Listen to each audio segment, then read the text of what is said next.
Okay, so continuing to refine and cut out. Now at this point, I probably shouldn't cut out too much more of this because I don't know how much of the head is going to cover. But I am looking at the potential for seaming all of this together, and I do like this back shell and that leg going in, but I might replace that with the leg from a Komodo dragon instead. Now notice I am erasing away at 100% opacity, but my brush is not 100% hard. And that's because if you look at photo reference, the edges of photo reference will look weird if it's erased at 100%. It needs to be just slightly soft.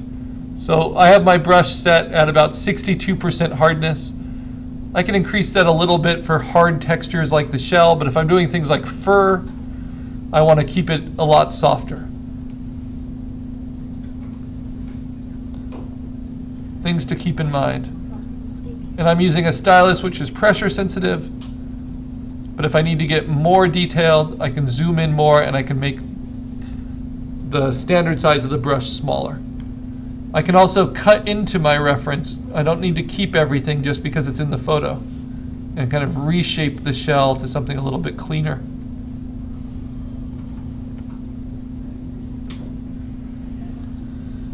And you're going to have little stray parts, and before we finish it, we'll talk about how to clean those up.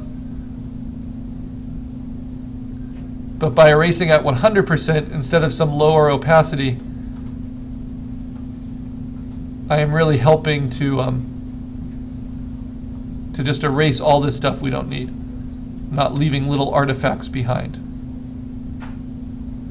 Of course, the danger is we erase away too much sometimes. I am planning to use the bottom of this shell. I might layer some texture into it, I'm not sure.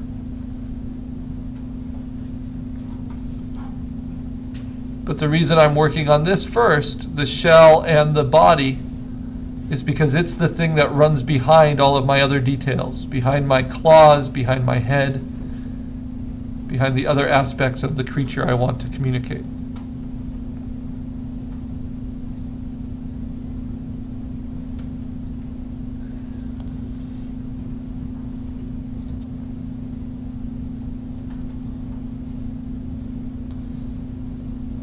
And I'm also having to make hard decisions here when it's not easy to see where edges are in the photo. I get to decide with my eraser.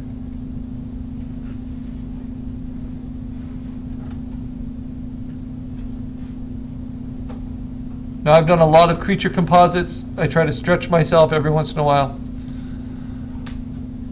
But my taste always go kind of towards reptilian textures, and I'm a big dinosaur fan.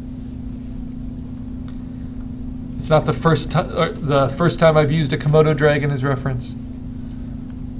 So you start to reveal things about your own personal aesthetic tastes just by what references you choose to use over and over again, despite yourself.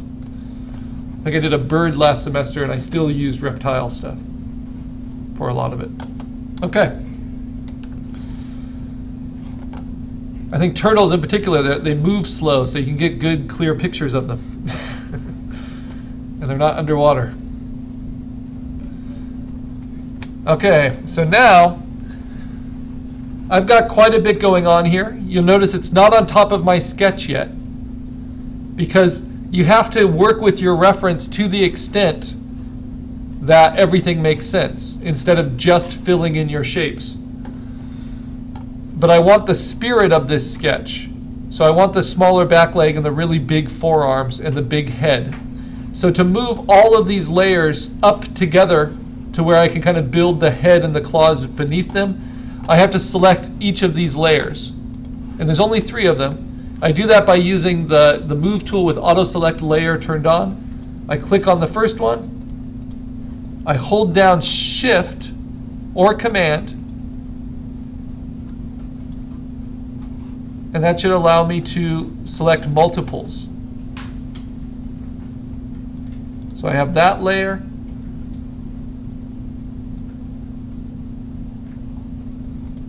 if I hold down Shift, it will do all layers in between. So Command should allow me to do that one. Hold down Command and then this one. So they're both selected. See that? And then this one as well. So now all three are selected. I can move them, whoops, got the wrong one. I can move them together.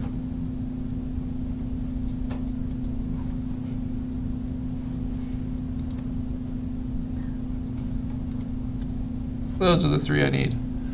So even though they're still separate layers, if I have all three selected, I can move them together, I can rotate them together with Command T, I can even scale them together, which might be appropriate at this point, scaling them down just a little bit so they match more of the proportions of my sketch.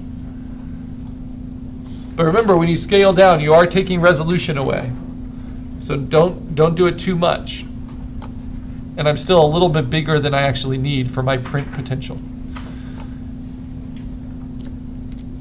And then if I want them to always stay kind of linked while all three are selected, I can click on this chain link icon here under the layers. And then no matter which one of them is selected, they'll all move together. They'll all transform together until I unlink them. So that's a linked chain, which can be helpful too when you're juggling multiple layers. Okay, now the head. Well, let's start with the rhino. Maybe I'll build the head over here first. And let's put the mouth on the rhino. So it's underneath. So first I need to cut around this rhino. This might be a good place for the magic wand. It's at a low tolerance right now. I don't really need such a low tolerance because this is pretty different foreground, background. So go up to 32, hold down Shift, select a lot of this. And this might be a good place too, just because this is so different than that background, for using the quick selection tool, where you just kind of paint in the area and the computer will guess at what you're trying to find, as long as the pixels are similar enough. I don't use it that much because it tends to be kind of over-eager at selecting.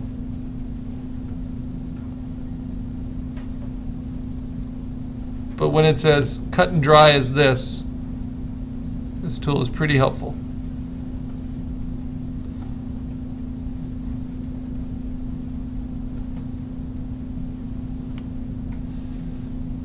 Now each of your selection tools has 3 modes you can have it in, which are shown right here next to the tool.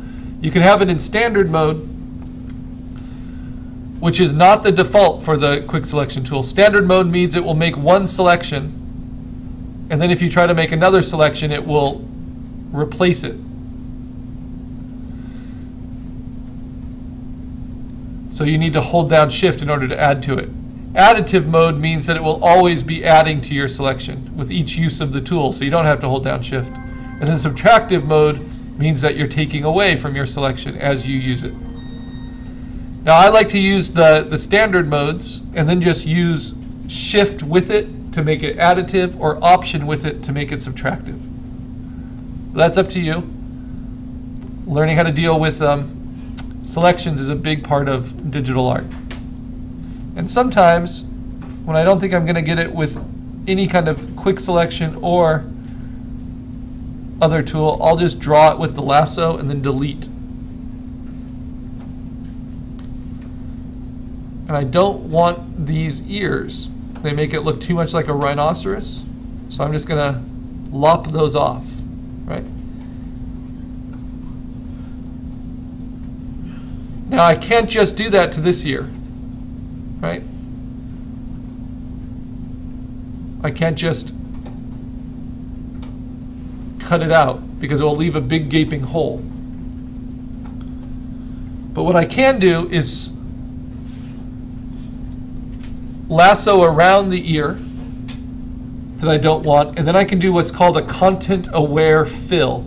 And this was a tool developed recently in Photoshop to take graffiti off of brick walls, to take annoying things off of textures, but they've made it pretty refined.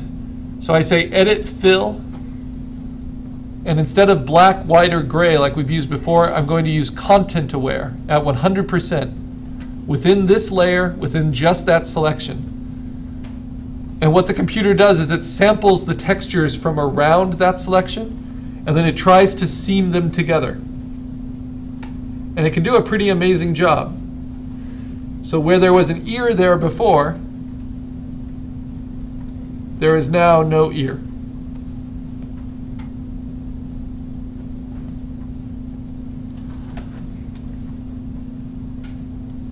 Right. Okay, so now I'm going to use the mouth. I'm going to tilt it. I might use a little bit of that upper lip too of the Komodo dragon, shrink it a little. I need to line up the jaw, which is tricky.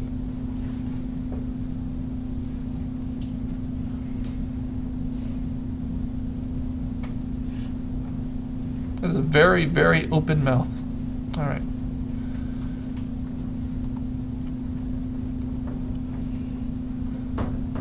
And there are various techniques for this. The one I'm going to use is putting the jaw on the top just so I can cut away from it a little bit easier.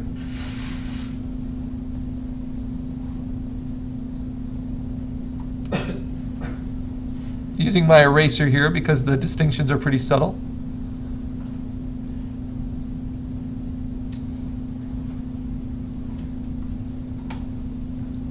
And I want to keep all the texture I can, so I just want to get rid of that background. I was beginning to make the mistake of getting rid of texture that I might be able to use to transition these elements. But that soft green grass in the background isn't what I'm looking for.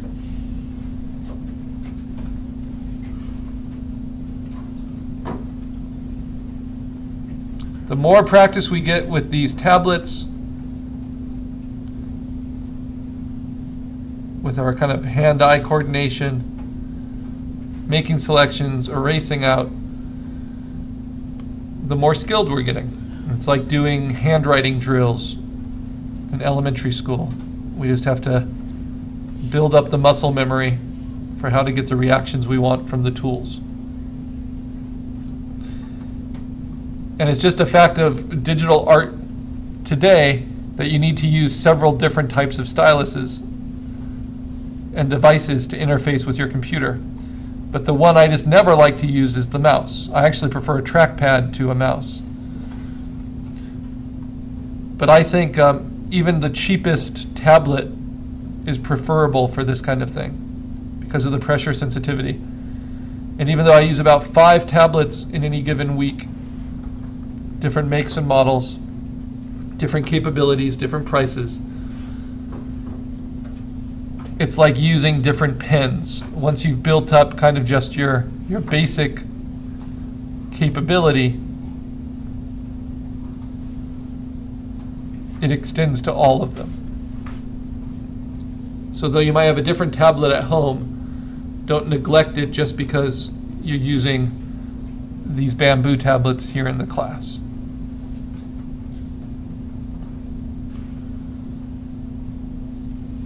All right, so what's interesting about doing that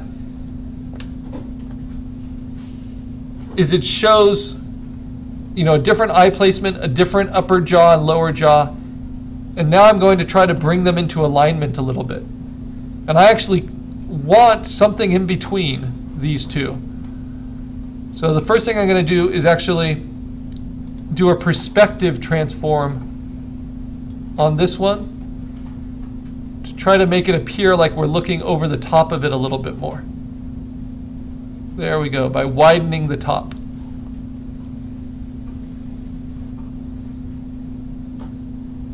Just a slight adjustment there. Hit return.